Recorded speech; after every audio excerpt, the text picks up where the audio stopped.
following announcement has been paid for by the WZWA Network. Oh yeah, ladies and gentlemen, welcome to the WZWA Network. Yeah, the cream of the crop.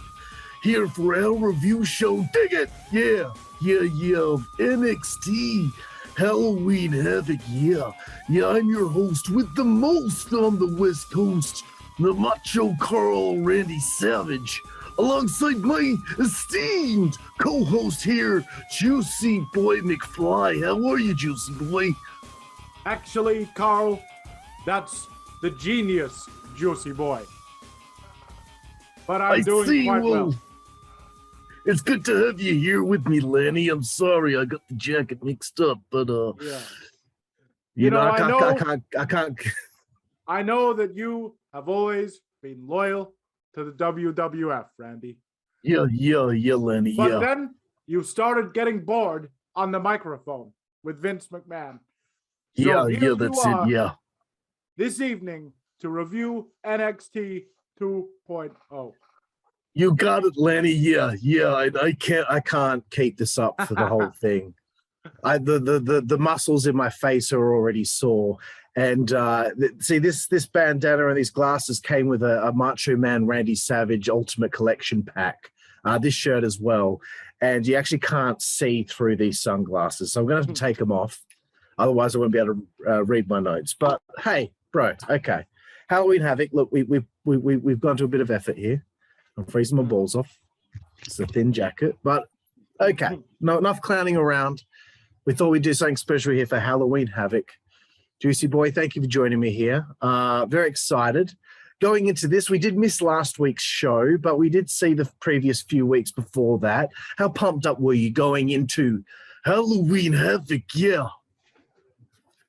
One word, 3 syllables. Tommaso! Oh, man. I was pumped up. We were going to see Bron Brekker, a.k.a. Steiner Jr., in the ring. This was going to be the first time we were going to actually be seeing him wrestle, and it was for the NXT Championship. Yep, we've been pumped for a number of weeks for this one. That's it, bro. And of course, Halloween Havoc, in conjunction with the return of Chucky. I want to hear your thoughts on Chucky and his work throughout this show.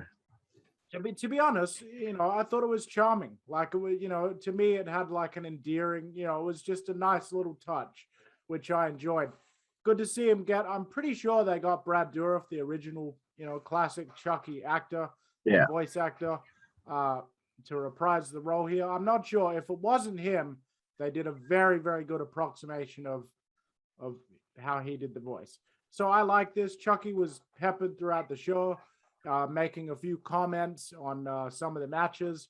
At the end, before the main event, he referenced the interaction that Chucky, the doll, had with Rick Steiner back in the day, and kind of continued that animosity on with Bron Brekker, who's obviously Rick Steiner's son, into this episode ahead of his title match. So Chucky overall was a real nice touch, which I would give a C- to, because I rate everything. Chucky got a C-. Very good, bro. Well, you know what? We're not going to get on with a review, bro. We're not getting on with it. Okay, we're gonna snap into it. Yeah, we're gonna snap into it. All right, yeah. Right, Randy. We're gonna snap into a review. Did you know if you remove your bottom 2 ribs from your rib cage, you can suck your own dick? We got to get Lani Poffo on the Poffo, sorry, on the Slim podcast. Jim. Yeah, we could just do this the whole time. This will get more views than us talking about the show. But wait, okay. I got one more. Ready? Salamonster, you can't do that. Like the genius. Very good, bro. Very good. All right, bro. We start off with the triple threat NXT Women's Tag Team Championship match. It's a ladder match. It's a Scareway to Hell match. So, you know, right out of the gate, we're getting something pretty intense. What did you think of the ladies' performance here opening Halloween Havoc? Yeah. Well, you know, to coin a phrase from good old Vince Russo, that didn't work for me, brother. And I'll tell you why it didn't work until the end, at least. All the ladies did really well, not taking away anything from them. My issue with this match, though, was the agenting of it, you know, the producing of it. It just felt like you had a number of performers in the match that weren't really used to being in ladder matches or, you know, big multi-person matches like this where everything's got to be really precise and on the dot. And it seems like a number of them looked a bit lost out there, you know, especially Zoe, one half of the defending tag team champions. She flubbed up a number of things, unfortunately. She did a really nice springboard dive to the outside at one point that was really impressive. And that was the first moment of the match that I actually popped. So all credit to her. And also, she took a number of nasty looking bumps. So I'm not taking anything away, but it just seemed like her timing. It's chaos. It's chaos. Sorry, everyone. That's my friend who just drove past yelling out about poo. Continue, bro. No, so I've lost my train of thought. He's going to be so happy that this got on the review. Yeah. Love you, chaos. You're talking about was it Stark? Is that a surname? Yes, Zoe Stark. So unfortunately, I think the timing was just a little bit off for This is insane. This is an insane review already. Yeah, keep trying, bro.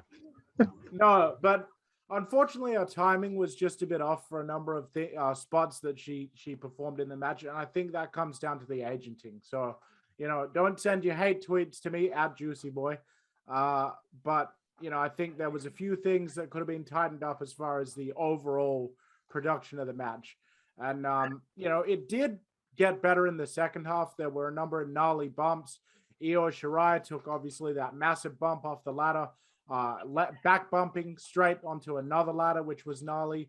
Persia Pirotta took a spine buster, I believe, right back first into one of the ladders. Quite gnarly. There were a number of other, you know, excellent spots in the second half of this match. And although I think that it was kind of clunky and it, you know, it just felt kind of off for me, I do have to really give all the ladies credit for the effort they put in. So I'm going to give this a C-. Not a terrible way to start the show. Loved the finish. It was the right choice of winner, you know, especially given what we would see later on. Just, you know, that was a nice touch, and that elevated the whole thing as well.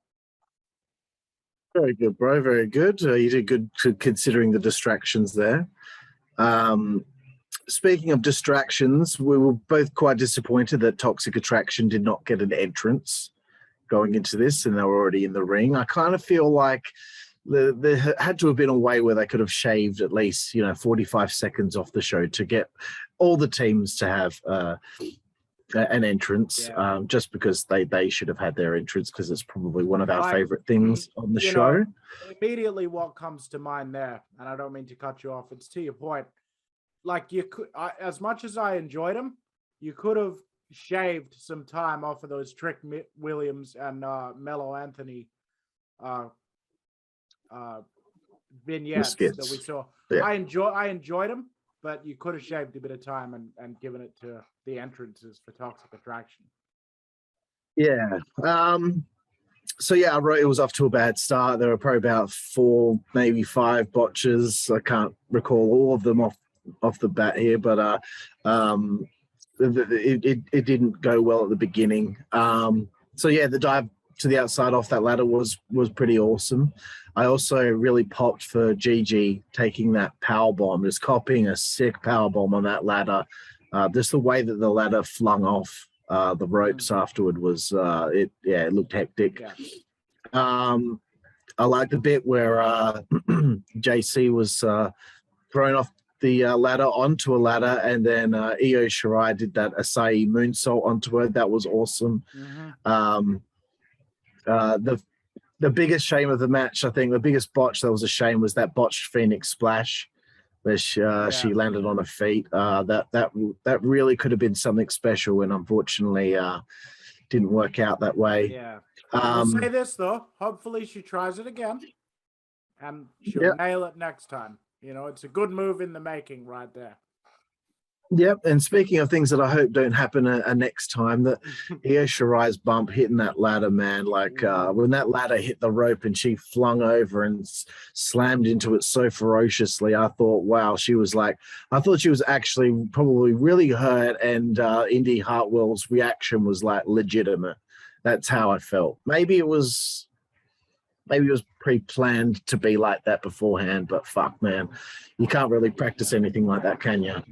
My rating okay, cut me off again. No, sorry, I was just saying you guys need to go out of your way to check out the actual spot, because nothing that we say can do it justice. Yeah, cool, bro. I wrote in capital letters, "Come on, Toxic," as the match was getting to its conclusion. I really wanted all three women to walk out with championships here, because they are, that they've been established so well so far out of the gate with NXT 2.0 that I was like, they need to set the scene here. They need to make this group, like, in one fell swoop, be the most dominant force going in NXT 2.0. And then, of course, I wrote in capitals, yes, yes, yes, Gigi, my girl. She pulled down the titles. And you know what, bro? If I had my way, nobody's touching Gigi, yeah. But, bro, I really liked the finish of the match. I was chuffed. I was chuffed to see the girls get the titles. All right, moving forward, bro. The first section of the film, Mello and Trick, they're headed towards trying to find their North American Championship that I guess Johnny Gargano stole last week. We didn't see the show. I'm sorry, ladies and gentlemen. Juicy Boy was unwell, but I got a bit of a kick out of it off the bat. There was a figure that looked like Seven from WCW, Dustin Rhodes' character there. I also did pop for the words being utilized, dead kid, and there was a moment where Trick was obviously a little scared and he wouldn't let go of Mello, so the way he said "get off me" that popped me too. To be continued, but what did you think of this, bro? Yeah, there was also a great moment preceding the dead kid bit where he confuses the kid for Johnny Gargano. Like, he walks up, he walks up behind him and goes, "Yo, Johnny, I want my belt back." And then he turns around. It's like an 11-year-old kid who's also a zombie. I loved the, it didn't really they didn't go ahead and like spell it out on the actual segment, but there was this undercurrent of like Trick and Mello have walked into this place, and the whole time, that they're thinking in their heads, what the fuck is happening? Like, all of this stuff, they just seemed confused, like vexed by the entire scenario. It was really well done. Again, another example of comedy well done in wrestling. When you just tell the performers what you want. Hey, we want you guys to go into this haunted house to track down your belt, and there's going to be all this weird, creepy shit there, and you guys got to act scared. And then that's all you tell them. And then you go out there and let the performers put their own spin on it. And I think that's what's happened here. I would give this first segment an A-. Mello and Trick, the skills that they showed off in this segment here are going to serve them well on the main roster, no matter how much any hardcore internet fan wants to gripe and complain about that. So, characters, get over on the main roster with the boss. Mm-hmm. And I would. And on that point, yes, sorry, your rating. Sorry, I'd give it a B+. Go ahead. Excellent. No, just WWE are very guilty of this, right? They get the agents and stuff get too involved with what they're doing when something's supposed to be funny, and then it ends up not being funny because they're not funny people, the agents. I just don't think that they should have their fingerprints over stuff like this. So I think when you let the performer just do it because they know their character better than anyone, just do it to the way that they think that they should do it. I think it comes, the end result is better. You know, when I interviewed Maria Kanellis, which you can find on the Insider's Edge podcast on the WZWA Network on YouTube, she talked about how they had a segment in a hospital when she was pregnant, and they kept on getting so involved with what they were doing. They did like so many takes that by the end of it, it had changed so much from the initial thing, which actually she said was going to be funny, but because they got their fingerprints all over it, it ended up being really lame and not funny. So I think that's what WWE, that's something they're guilty of, and it's just so strange that in NXT, they seem to be getting so much right, but over the last, I'd say 10 years, WWE don't get funny segments over well. No, I always find them to be embarrassing. It's so rare that it's funny. There are funny segments from time to time, like I was telling you about that year where Santa was on Raw, and Alberto Del Rio runs Santa over with his car while he's making his entrance. Absolutely hilarious, and they called back to that segment several times, so they obviously planned it to be that way. So it does happen, but it's so rare, and yet in NXT, as you said, we do see an abundance of it since we've been watching. They've got the formula right. Yeah, man, it's just like, don't overcomplicate things. Like, remember the time Booker T was in the ring, he was dressed in his king outfit, he was with Kevin Federline, John Cena's at the entranceway and says that he's lost his whatever it was, his license to be a black man or whatever, because he called Kevin Federline's album a treasure. And then all that happened was Ron Simmons just randomly walked out, grabbed the mic, and just went, damn, and then just turned around and walked off. It was so simple, which was what made it funny. So like they're capable of funny moments over the years, but when they get too involved and there's too many fucking voices in the room, I think that's where it fucks up. Like, it's fun. You know, it's like they let the performers have fun with it. Yeah, exactly. And that's what everything should be about. It should be about, having fun and letting them use their creative license when they're performing, As I said, the performers know their character better than anyone else. They think about their character more than anyone else. Let's move forward, bro. Grayson Waller, he is, I guess, hosting these Chucky segments, etc.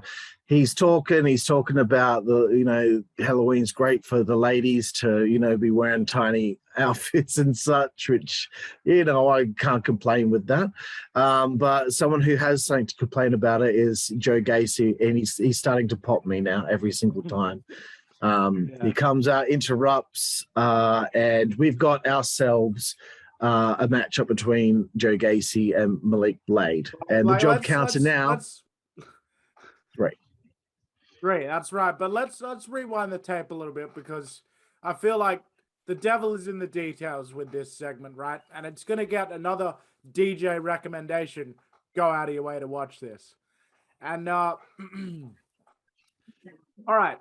So Grayson Waller comes out. He's the host of Halloween Havoc. He's dressed like Dracula.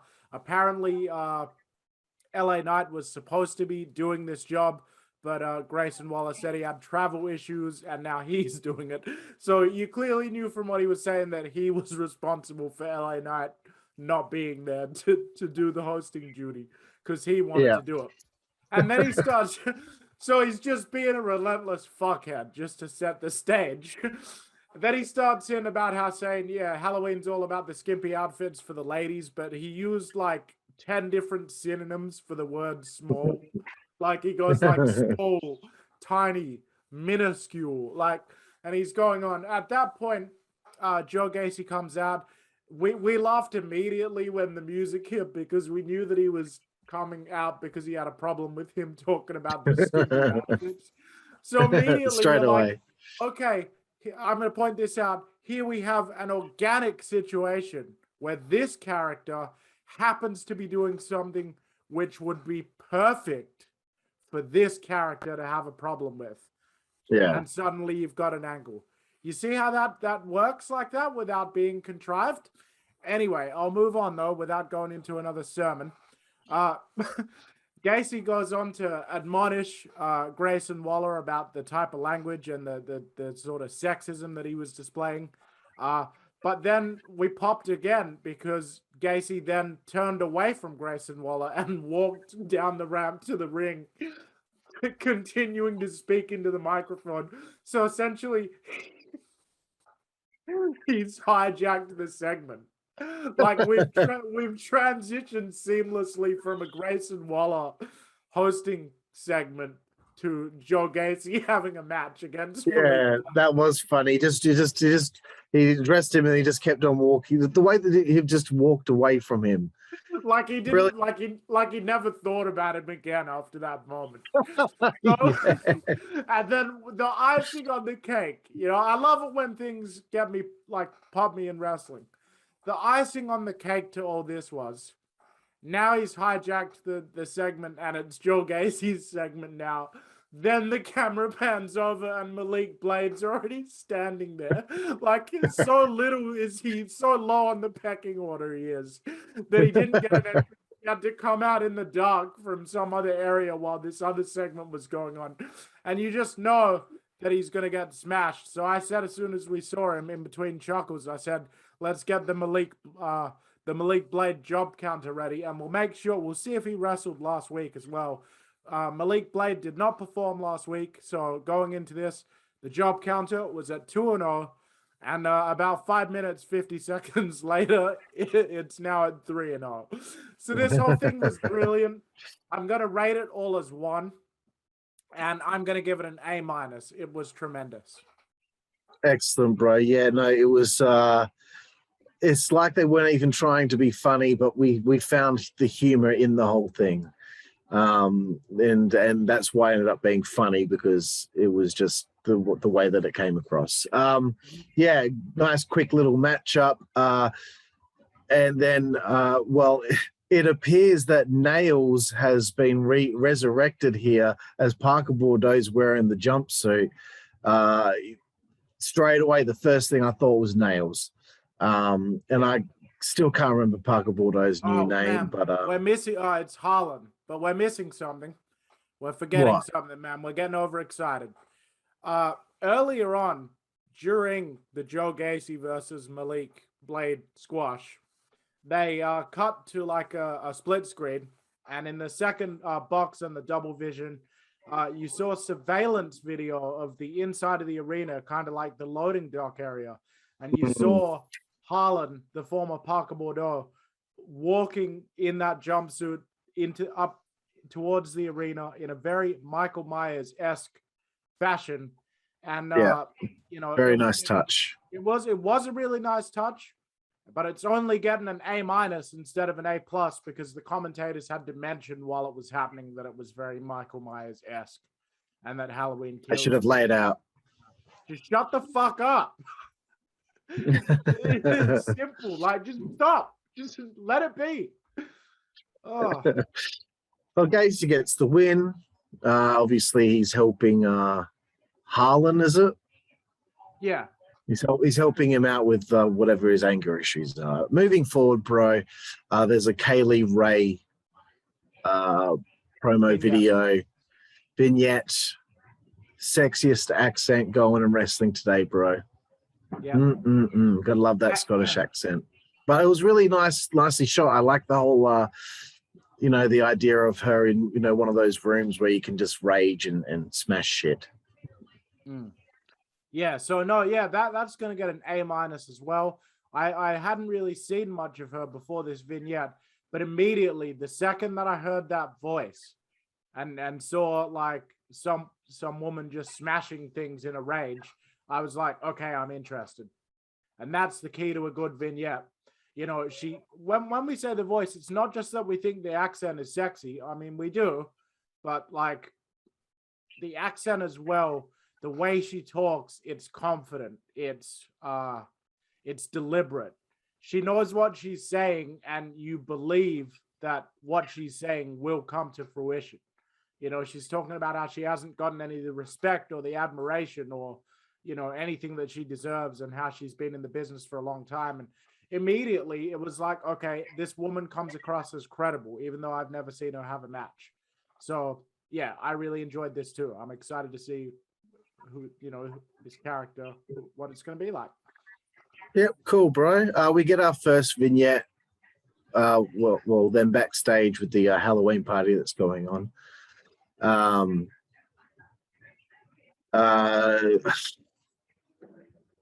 Who is it that's walking around? It's Grayson, isn't it? Yeah. Grayson's walking around. Yeah. I can't remember who said it, but someone's. Oh, it was Tony. Hey, T, how you doing, Tony? He said, "Hey, you a bloodsucker, are you?" Or whatever it was that he said. I guess Italian Americans don't watch vampire movies. What the? Are you fucking what? They come in your house and what? Oh fuck no! Oh, I'm not gonna fucking watch some fucking sick shit. Hey, like they that. ain't coming in my house. I got too much fucking garlic in here, huh?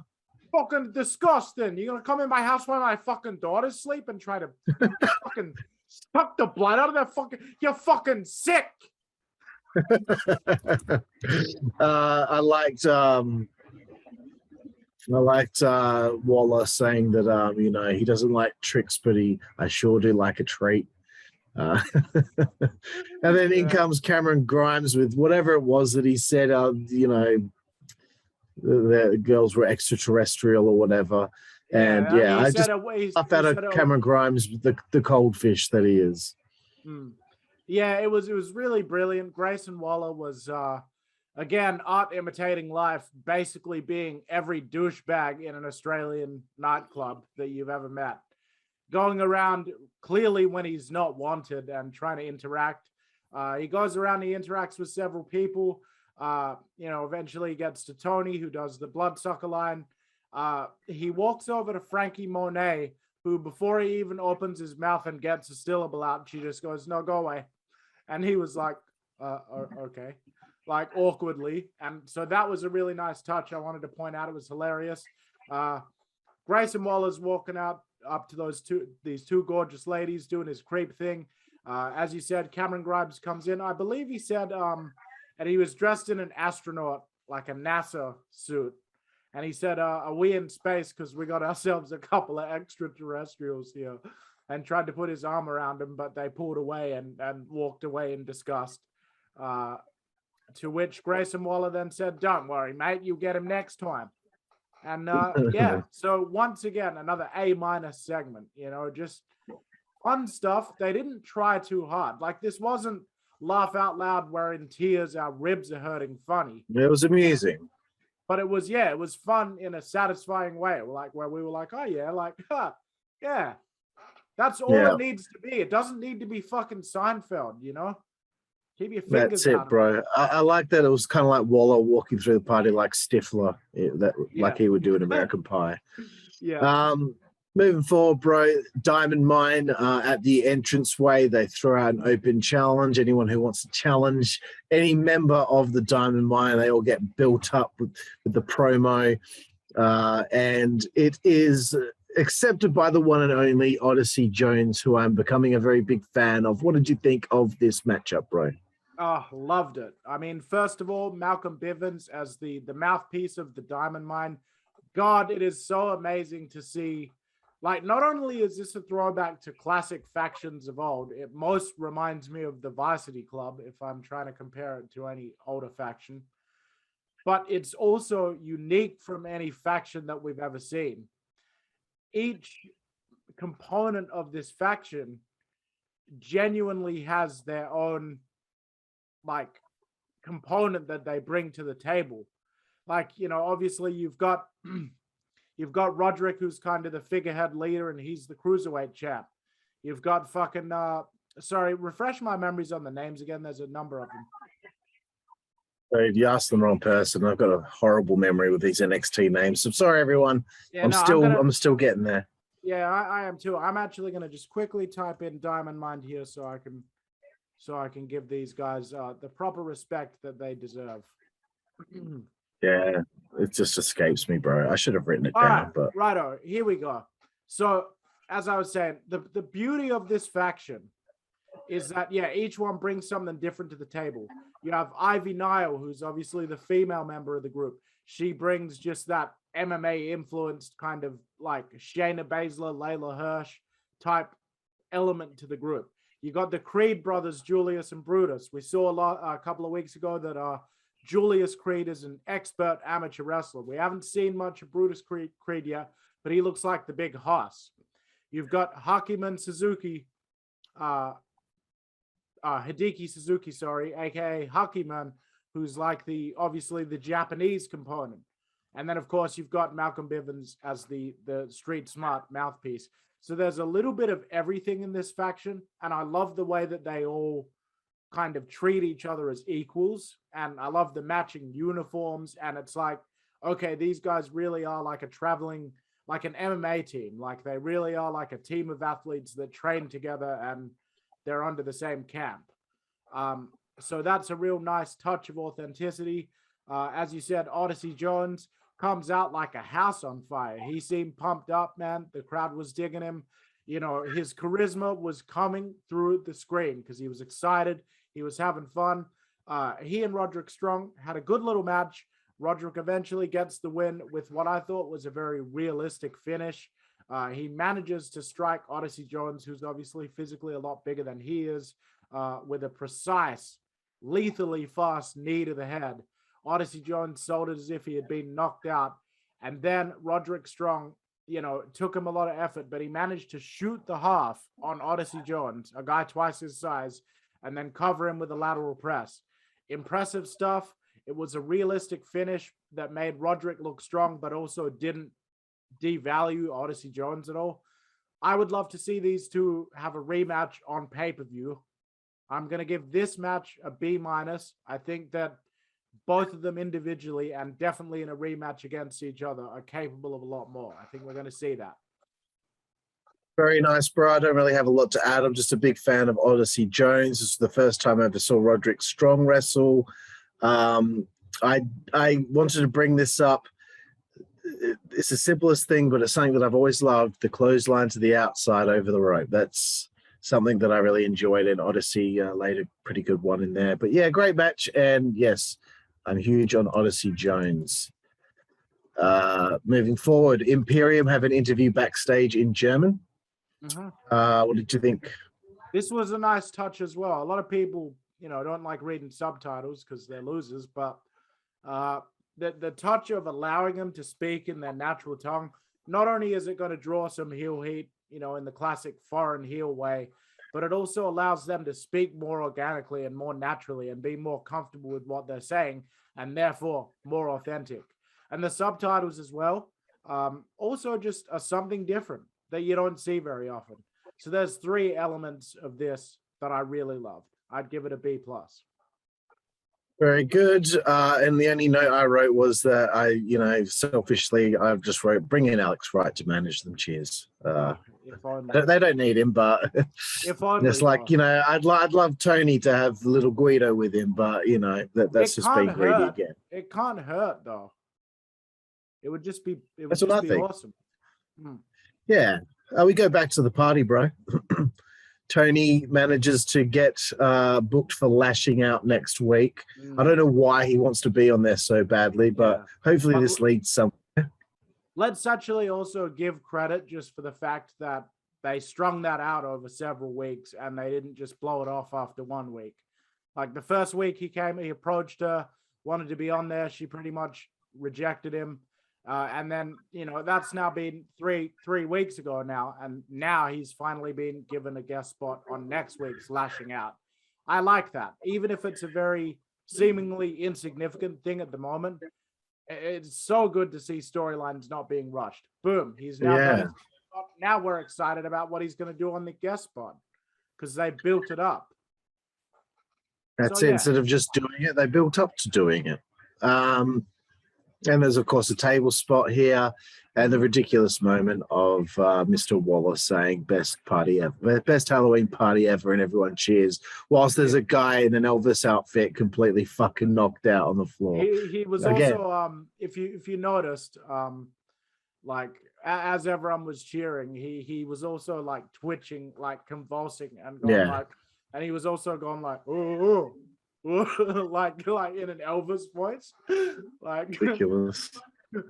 Yeah, so that was fun. Very fun, yep. And that's the end of the party, and a different kind of party begins. Mandy Rose makes her entrance. That's a party I want to be a part of. And she is challenging the one and only Raquel Gonzalez for the NXT Women's Championship, bro. I'm going to run through my notes here without being cut off. It's a trick-or-treat street fight, thanks to our friend Chucky. I got mad that picture-in-picture returned. Picture-in-picture can eat my ball butter, bro. I'm so over it. It distracts from the match so much. It makes me not even want to watch. I don't want to see it on this side. I just don't like picture-in-picture. It pisses me off. I say it all the time in AEW and NXT, not getting away with it. The spear through the table was dime. I don't have many notes on this. It was just very good. And I wrote, Mandy wins. Yes, yes, yes. What a sick finish, because there was a masked person who smacked Raquel in the back with a shovel. I wrote in capitals, toxic attraction, baby. And then we find out that it's Dakota Kai making her return, and she is the attacker on one Raquel Gonzalez. Bro, this was great. Mandy's knee to the face, fantastic. What did you think? Yep, I pretty much would echo everything that you said there. I thought that this was really well worked. I think Mandy has come along in the ring, leaps and bounds. Her knee strikes looked tremendous. Both ladies, I thought, put on a great match here. I thought the Dakota Kai interference and then reveal was really well done. Even if we didn't really know who it was, I think it was clear that a lot of people that have watched for a long time knew who it was. So I think it was effective. And obviously, it was definitely the right decision to put the belt on to Mandy, give all the gold to Toxic Attraction. Be interesting to see whether Dakota Kai is going to be a part of Toxic Attraction now. So that's something else going forward to think about. I'd give this a B+ overall. This was good. No worries, bro. We go back to the horror film. Trick and Carmelo. They're continuing through the house of horrors there. They run into Andre Chase, who happens to be there, who's lost his students. Yeah. And he ends up getting fucking taken out by zombies. They end up having a confrontation after securing the North American Championship. They have a confrontation with Gargano and oh my god, bro. And fucking Dexter Loomis. Yes, Loomis. And of course it ends, they finally escape after a bit more drama, and the film finishes. What did you think of the final installment of this here on Halloween Havoc? I didn't feel like this one was as strong as the first one. I thought the first one just naturally had a much better flow to it. However, I thought that this one wasn't bad. I just think that this one maybe could have had like a minute or a minute and a half or so shaved off of it, just tighten it up. I felt like it plodded along in some points unnecessarily. But overall, it was pretty good, and I'd still give it a B-, my friend. Sexy. Moving forward. Okay, this is the only segment on the show that I didn't like. Grayson Waller comes out. I don't have many notes because not much really happened. He's continuing his hosting duties. He's interrupted by LA Knight. Now, I did pop for the fact that they both had identical Dracula outfits on, right? And they're having a confrontation here about the situation, how Grayson's taken the hosting duties from LA Knight, who had car trouble. Yet LA Knight never mentioned he had car trouble, so Grayson must have fucked with him at some point. I guess maybe he got some notes from Andrade. And then all of a sudden, Solo Sikoa comes out, lays out Grayson, LA Knight powders to the outside, and then Solo poses for the camera. I didn't like it. It came across contrived. It came across. It's just I just don't think it made sense. Like he just comes, he's a guy out, and then stands there and poses. I just thought there was no creativity behind that. You know what? I totally understand what you're saying, man. Like the vampire costumes, like when LA Knight first came out and the confrontation began, I was like, all right, this is cool because they've been kind of building to this, and it's interesting. LA Knight comes out wearing an identical Dracula costume, and I mean identical. It was exactly the same. Yet he mentioned that Grayson Waller's costume was $2 store trash, and his costume was a proper one. Like, they're exactly the same, so I thought that was a funny line to just still go out of your way to shit on his costume, but you've got that same costume on. So they start having their confrontation. Grayson Waller's trying to be like a little chicken shit and try to talk his way out of it in that really annoying way that two-faced Australians do, where he's just kind of going like, nah, man, no, like, nah, man, everything's kind of just trying to diffuse the situation. It seems like LA Knight's going to kick his ass, which I think is what should have happened. But instead, Sika Sofalo, I think, is that it? Solo Sikoa. Sorry, yeah. Solo Sikoa. Why am I thinking of the Wild Samoans here? Solo Sikoa comes out. Obviously, he's the younger brother of the Usos. This guy is jacked. He's got some bleach blonde hair. He kind of reminds me of like a mix between like the Uso brothers and like Rikishi, who's obviously their father. He has a bit more of that stern, big hoss look that Rikishi had. He's got a bit more of that in his face and in his build. So that separates him a little bit from the Uso brothers, which I like too, because he should have a chance to stand out on his own. So far, so good, right? You know what I'm saying? Everything's fine up to now, I'm thinking, okay, he's going to come out a la Scott Steiner at Survivor Series 2002. And Grayson Waller and LA Knight are going to play the roles of Chris Nowinski and Matt Hardy. And we're going to see this new young guy come out and kick some ass and throw a few suplexes and look fucking dominant. Then he got in the ring, and nothing that he did was bad, but this ended up being a fart in church. He only attacks LA Knight, one of them. He didn't attack both of them. He does like one belly-to-belly suplex to Grayson Waller that sends him over the top rope to the outside, which would be an impressive spot in the middle of a match. But because Waller had to land on his feet to land safely, and because he didn't do anything to LA Knight as well, it just ended up kind of looking not that impressive, and it just kind of looked like a move that anyone could have done. And, I don't think that this went over. I don't think this was fair on him, to be honest, as the debuting talent.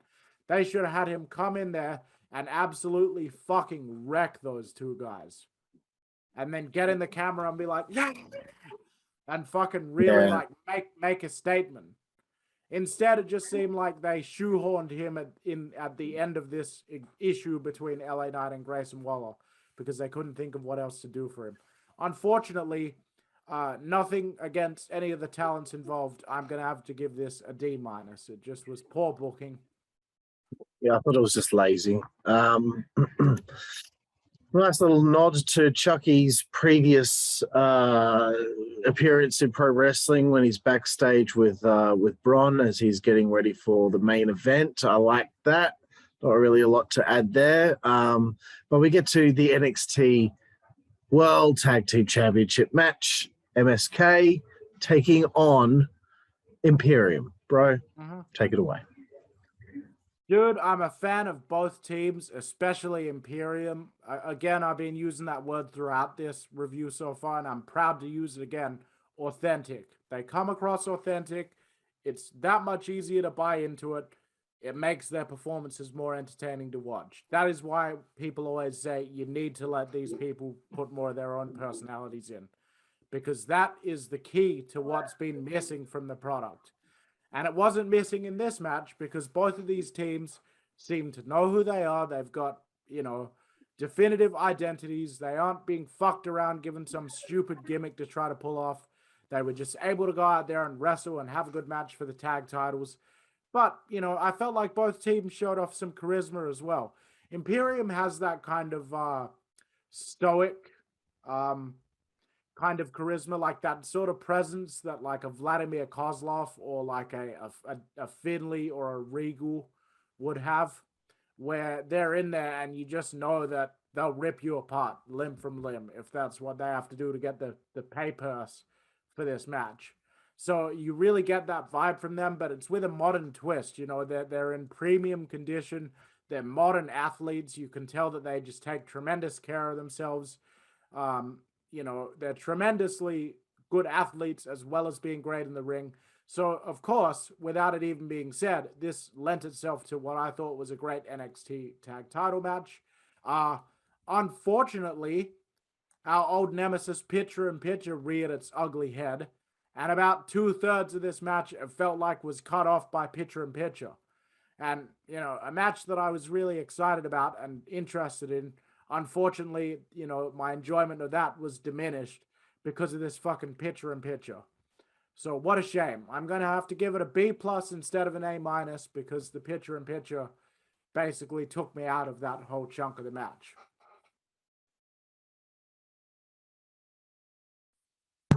Sorry, I had to mute myself before. Yes, I enjoyed this tag team match. I thought it was real hard hitting. And towards the end of the match, I didn't know who was going to win. It was, you know, they really worked well together in this match here. I was really hoping for Imperium to walk away with the belts. I was happy with that when they did. I also liked Wade Barrett and Beth Phoenix arguing during the match. I thought that added what it needed. So sometimes I do the wrong thing on commentary, but sometimes I pull it off. Again, picture-in-picture can fuck off. And Imperium, yes, getting the win. They should be the tag team champions. And nothing against MSK. I think they're very athletic, very talented, but I prefer the Imperium gimmick over theirs, which I kind of feel like is Street Profits light, possibly. I don't know. All right, bro, let's get to the main event of the evening. It is Bron Brekker, the son of Rick Steiner, taking on Tommaso Ciampa, the NXT champion. So this was a hell of a contest. This was a hell of a match. And I think that the way that they went about it, because I think they knew, okay, we got to get Bron to lose one kind of early on, because you know, let's not get stuck with him being undefeated for a long time. Let's get him that title shot because he's popular. People are into him. But let's still get Tommaso over here. And Bron Brekker's day will come, I am sure, within the next year or so. But having him lose now, you know, when he finally does get that title win eventually, which I'm sure will happen, they can always refer to the footage here where in his first opportunity, he couldn't quite get over the line. DJ, I haven't really got anything else other than to say other than that. I did really like the DDT on the concrete.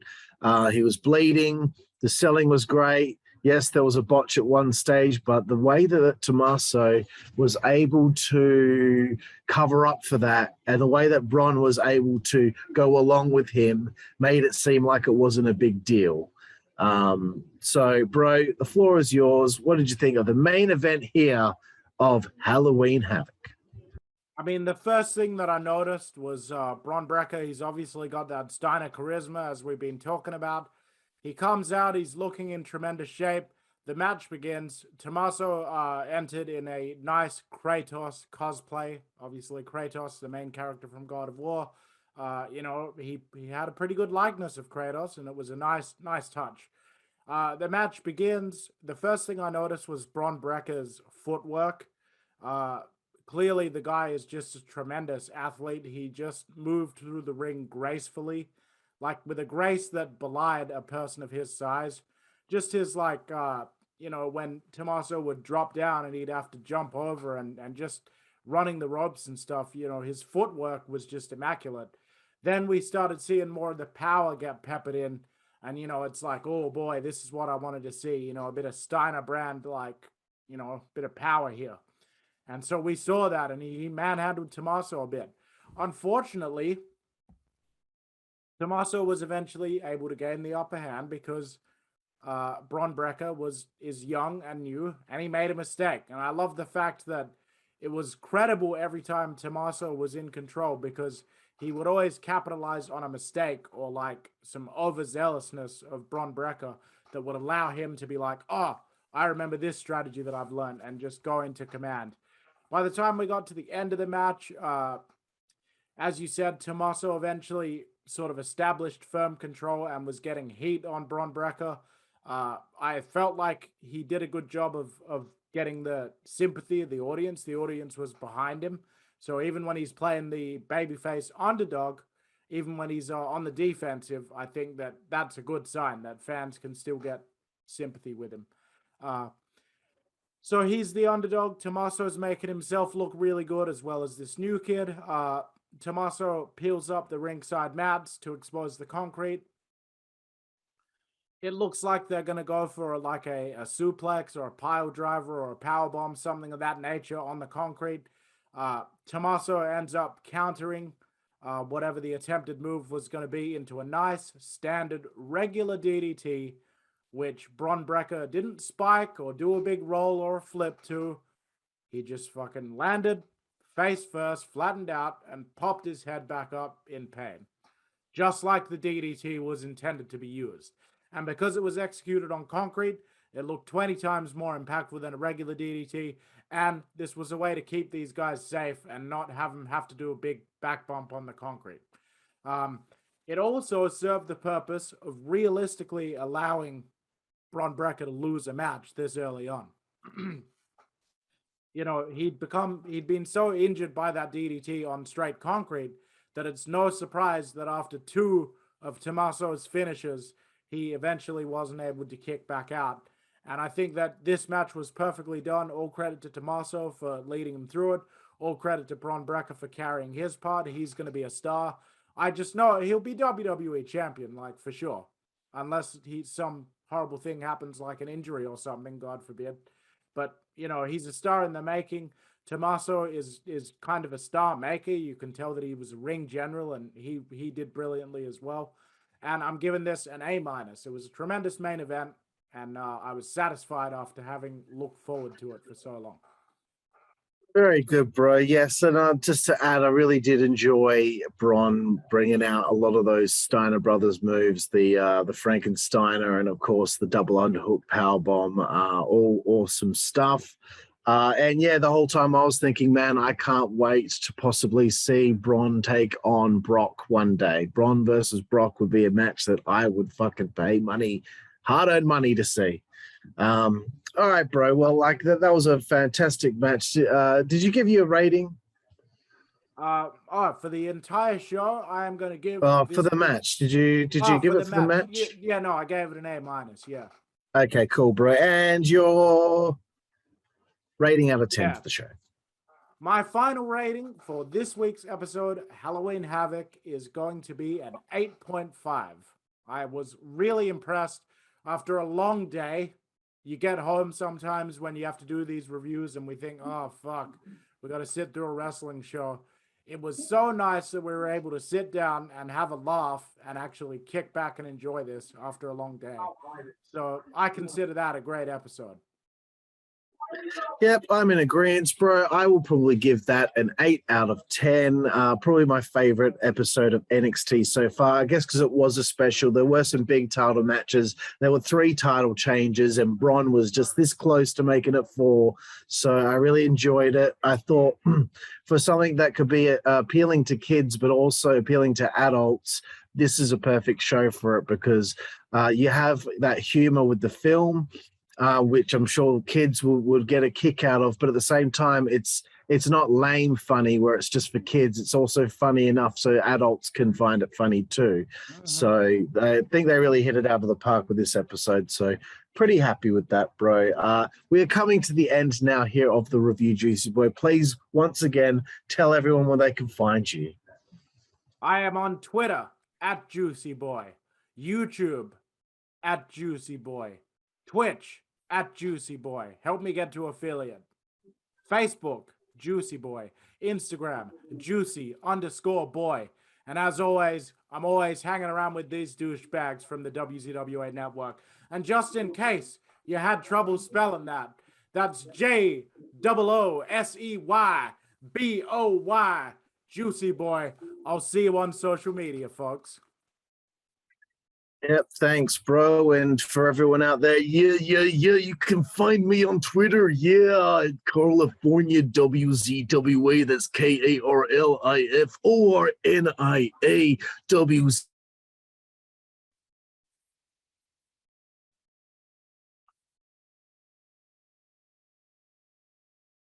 At WZWA Network. You can find us again on Facebook at the WZWA Network. You can find us anywhere you want, brother. Yeah. And the one thing I want to say here is thank you again, everybody, for watching this show here, the Halloween Havoc review on the WZWA Network. And we will see you down the road. Again.